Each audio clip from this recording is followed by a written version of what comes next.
ہم پشاور کے نزدیک ایک گاؤں میں رہا کرتے تھے۔ والد صاحب کی بازار میں ایک چھوٹی سی دکان تھی اور وہ چپلی کباب بنا کر اپنے کنبے کا پیٹ پال رہے تھے۔ اس طرح غربت میں بھی 2 وقت کی روٹی میسر تھی اور ہم سکون کی زندگی گزار رہے تھے۔ ہم 3 بہنیں تھیں، میں سب سے چھوٹی تھی، لہذا اپنے بھائی شعیب کے ساتھ بکریوں کا ریوڑ چرانے جایا کرتی تھی۔ بڑا بھائی ایوب اسکول جاتا تھا، اسے پڑھائی میں دلچسپی تھی۔ ان دنوں میٹرک کا طالب علم تھا، مگر شعیب بھائی کو تعلیم سے دلچسپی نہ تھی۔ 5ویں تک اس نے میرے ساتھ پڑھا، پھر جب میں نے اسکول چھوڑا تو اس نے بھی پڑھائی چھوڑ دی۔ میرا یہ بھائی شرارتی اور شروع سے ہی اپنی آرزوؤں کا غلام تھا۔ جب وہ بڑا ہوا تو زیادہ خود سر بھی ہو گیا۔ نتائج کی پرواہ کیے بغیر وہ ہر کام کیا کرتا تھا۔ اس وجہ سے معمولی باتوں پر اس کا محلے کے لڑکوں سے جھگڑا ہمیشہ ہی رہتا تھا۔ محلے دار والد صاحب کی عزت کرتے تھے، ان کے کہنے سننے پر درگزر کر جاتے اور شعیب کو معافی مل جاتی تھی۔ ہماری بکریوں کا ریوڑ خاصا بڑھا تھا، اکثر میرا چھوٹا بھائی ہی بکریاں چرایا کرتا تھا۔ ایک روز بھائی بکریاں چرانے گیا، اماں نے مجھے کچھ پہاڑی جڑی بوٹیاں لانے کو کہا تو میں ٹوکری لے کر بھائی کے ساتھ ہی ہو لی۔ ہم جب گھاٹی کی چراگاہ کے پاس پہنچے تو وہاں بھائی کو دوست مل گئے، وہ بھی اپنی بکریوں کے ریوڑ کے ساتھ آئے ہوئے تھے۔ سب اپنے اپنے ریوڑ لے کر بکریاں چرانے لگے۔ جب شام ہوئی اور ہم نے اپنی بکریاں اکٹھی کر کے گنی تو ان میں ایک زیادہ تھی، شاید کسی اور کی بکری ہمارے ریوڑ میں شامل ہو گئی تھی۔ شعیب بھائی نے یہ بات کسی کو نہ بتائی، بلکہ وہ بکری شہر لے جا کر بیچ دی۔ اس راز میں اس کا ایک دوست بھی شامل تھا جو اپنا ریوڑ چرایا کرتا تھا۔ دونوں نے یہ مل کر کام کیا اور جو رقم حاصل ہوئی آپس میں بانٹ لی۔ اب شعیب روز اکیلے ریوڑ لے کر جانے لگا۔ 2 روز بعد اس نے کسی دوسرے ریوڑ سے 2 بکریاں چرا لی اور انہیں بیچ کر پیسے آپس میں بانٹ لیے۔ اس چوری کا انہیں ایسا مزہ لگا کہ اب اس نے اپنے دوستوں کے ساتھ باقاعدہ پروگرام بنایا کہ زمیندار کی بھیڑیں اور بکریاں چرائیں گے، کیونکہ اس کا ریوڑ تو بہت بڑا ہے، ان کو پتہ نہ چلے گا۔ ایک رات یہ 3 دوست مل کر اس کے باڑے پہنچے۔ 2 نے باہر پہرا دیا اور تیسرے نے اندر جا کر بھیڑیں چرانا شروع کر دی تاکہ باڑے سے نکل کر باہر لے جائیں۔ محافظ وہاں قریب سو رہا تھا، اس کی لڑکی بھی دوسری چارپائی پر سو رہی تھی۔ اتفاق کے لڑکی کی آنکھ کھل گئی، اس نے شور مچا دیا، مگر یہ لوگ نکل بھاگنے میں کامیاب ہو گئے۔ محافظ کی بھی آنکھ کھل گئی، اس نے زمیندار کے نوکروں کو ساتھ لیا اور واردات کو آنے والوں کے قدموں کے نشانات دیکھتے ہوئے ہمارے گھر تک بھی پہنچ گئے۔ انہوں نے تینوں لڑکوں کو پکڑ لیا اور خوب مارا۔ بھائی کے دونوں ساتھیوں نے تو محافظ کے پیر پکڑ کر معافی مانگ لی اور اپنی جان چھڑا لی، مگر بھائی انکاری ہی رہا۔ وہ باڑے کی طرف چوری کی غرض سے گیا ہی نہیں تھا۔ مار تو خوب پڑی تھی کہ بدن زخموں سے چور تھا۔ بہرحال والد کے ہاتھ جوڑنے پر وہ شعیب کو زخمی حالت میں چھوڑ کر چلے گئے اور تنبیہ کر کر گئے کہ اگر آئندہ تم نے یہ حرکت کی تو ذمہ دار کے حوالے کر دیں گے۔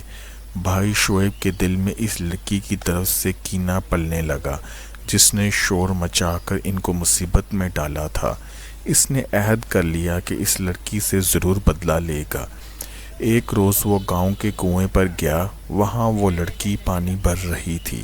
شام کا وقت تھا، دور دور تک کوئی نظر نہ آیا، تو شعیب نے اس موقع کا فائدہ اٹھایا اور لڑکی کو اپنی پگڑی سے باندھ کر اٹھانے لگا اور کس کر اس کے دوپٹے سے اس کا منہ بھی باندھ دیا۔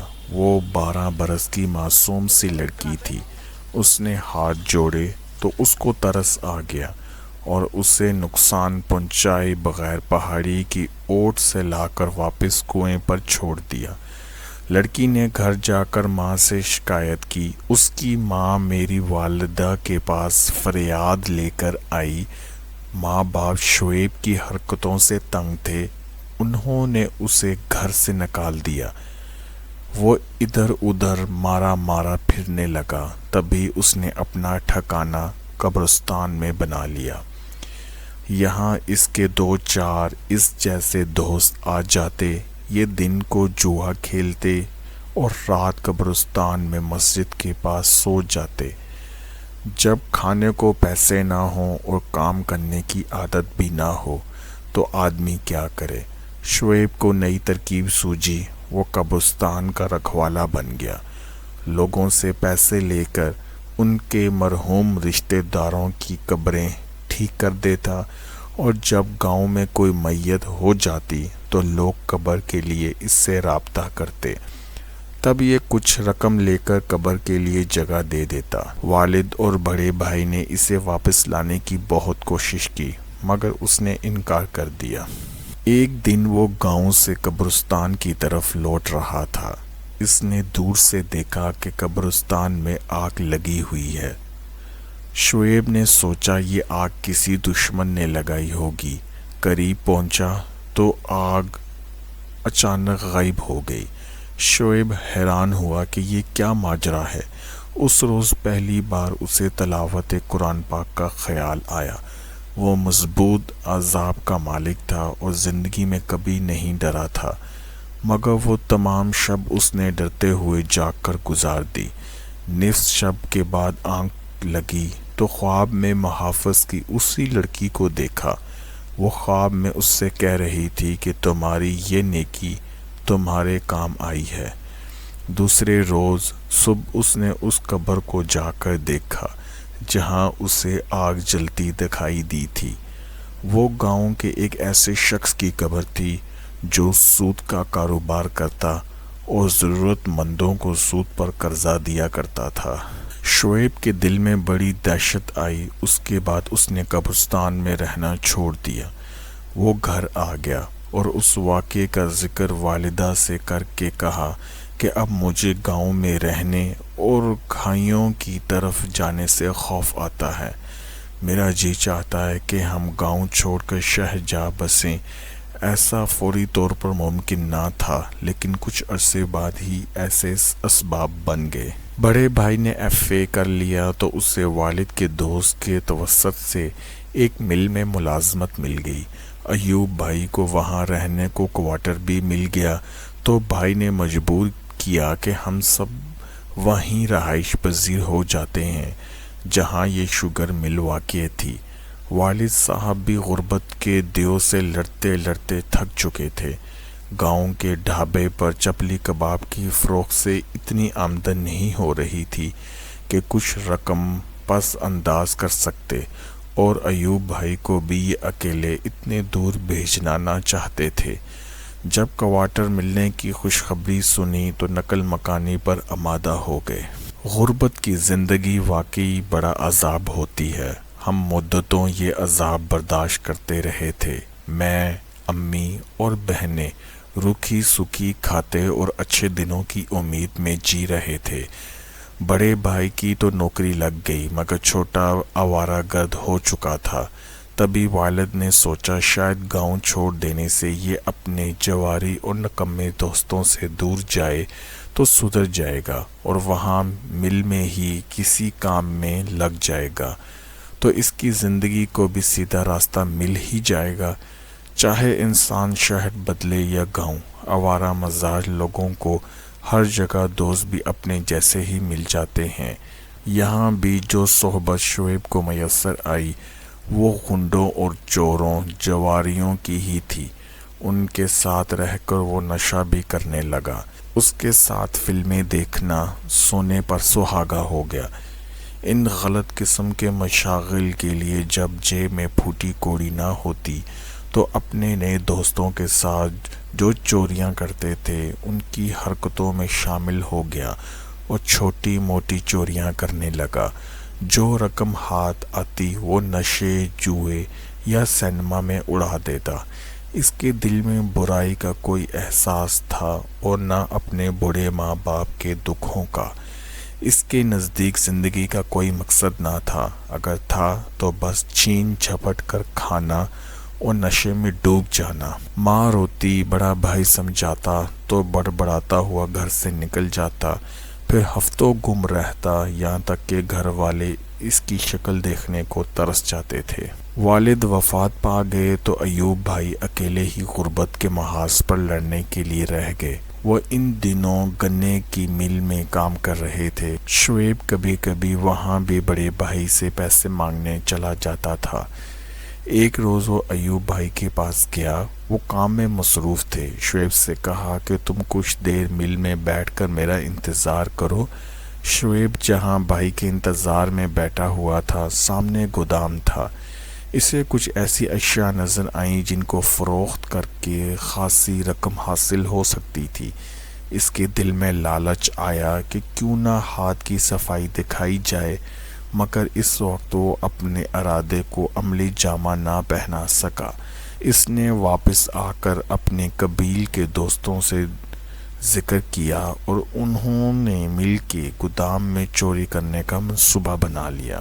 2 روز بعد جب چھٹی کی وجہ سے مل بند تھی، پوری منصوبہ بندی سے انہوں نے مل منڈا کے ڈاکہ ڈالا، مگر چوکیدار کی ہوشیاری سے پکڑے گئے۔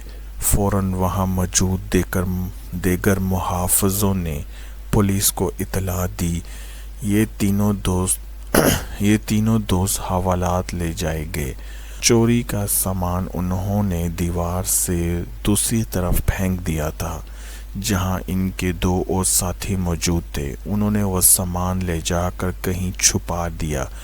اب پولیس بھائی اور اس کے ساتھ پکڑے جانے والے ساتھیوں پر تشدد کر رہی تھی کہ کسی طرح یہ سامان کا اتا پتہ بتا دیں، لیکن سزا سے بچنے کی خاطر یہ چوری قبول نہیں کر رہے تھے۔ تبھی شعیب کے 2 ساتھیوں کو علیحدہ لے جایا گیا اور پولیس نے اکیلے میرے بھائی سے پوچھ گچھ شروع کر دی۔ بھائی بہت سخت جان انسان تھے، سارا ظلم اور مار پیٹ برداشت کر لی، مگر اقرار نہ کیا۔ تبھی پولیس اہلکار ایوب بھائی کے ساتھ میری والدہ اور ہم لڑکیوں کو تھانے لے آئے۔ میرا بڑا بھائی تو بیچارہ بے گناہ تھا اور شعیب تھا کہ چوری شدہ سامان کے بارے میں بتانے سے گریزاں تھا۔ تب سب انسپکٹر نے بھائی کو ڈرایا کہ اگر تم نے اپنے دیگر ساتھیوں اور چوری شدہ سامان کے بارے میں ہم کو نہ بتایا تو ہم تمہارے گھر کی خواتین کو اذیت دیں گے۔